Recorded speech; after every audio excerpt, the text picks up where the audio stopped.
Anglican Bishop Drive Michael Stead has raised concerns the so-called folau clause in the federal government's religious discrimination bill will act as a gag on devout employees. The Bishop of South Sydney also said it was disappointing a major legal review of whether religious schools could expel gay students had been delayed until the end of 2020 after the bill is due to pass Parliament. Under the draft laws released by Attorney General Christian Porter on Thursday, companies with turnover of at least $50 million a year would have to prove that the sacking of staff for expressing controversial religious views outside work hours was necessary to avoid unjustifiable financial hardship on the business. The bill follows Rugby Australia's sacking of star player Israel Folau in May over a social media post that said homosexuals, among others, were destined for hell unless they repented their sins. Bishop Stead on Friday said it was difficult to know how courts would interpret significant financial hardship. On one level it looks good, he said.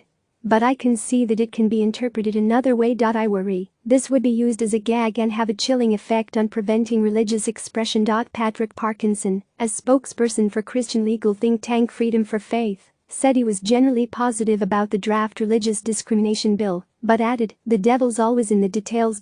Professor Parkinson questioned a focus on companies with turnover of at least $50 million, given this involved only a fraction of Australian businesses.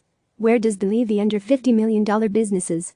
Do we really want employers having the right to control us 24/7 when they only pay us for 37 hours a week? He asked. According to the Australian Bureau of Statistics, 93% of businesses have turnover below $2 million a year. A spokesperson for Mr. Folau, who is challenging his sacking, said he had no comment on the proposed bill. Coalition MPs are so far broadly supportive of the draft bill, which would make it unlawful to discriminate against Australians on the basis of their religion. NSW Nationals MP Patrick Conaghan, who was a practicing lawyer before entering Parliament, said he was more than comfortable with the draft. Conservative Liberal Senator Concetta Fierravanti-Wells remains an outspoken critic of the bill, however, arguing a Religious Freedom Act is needed to adequately protect people of faith. The draft Religious Discrimination Act allows religious schools to have discretion to employ staff of a particular faith.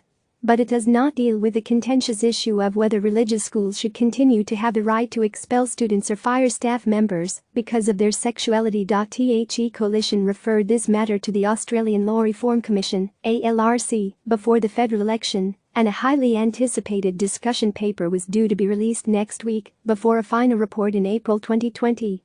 On Thursday, as it released the draft bill, the government amended the terms of reference for the ALRC inquiry. An initial paper will not be released until early 2020, with a final report not due until December next year. The ALRC said this was so it could take into account the consultation around the religious discrimination bill and any amendments. Bishop Stead said the deferral was quite disappointing, as it meant his church's single biggest concern was not addressed. This does not address the interaction with other anti-discrimination laws. This bill is going to pass in a vacuum. Labour MPs will do their own consultation before deciding their position. High-profile Catholic frontbencher Christina Kenneally on Friday said she was yet to read the bill. Some religious groups, including the Australian National Imams Council and the Executive Council of Australian Jewry, were critical on Friday of the small window for consultation before the bill is due to be introduced to Parliament in October. The government spoke with a large range of stakeholders on general principles before releasing the draft. But the consultation on draft legislation obviously starts now that the draft is available, Mr. Porter said.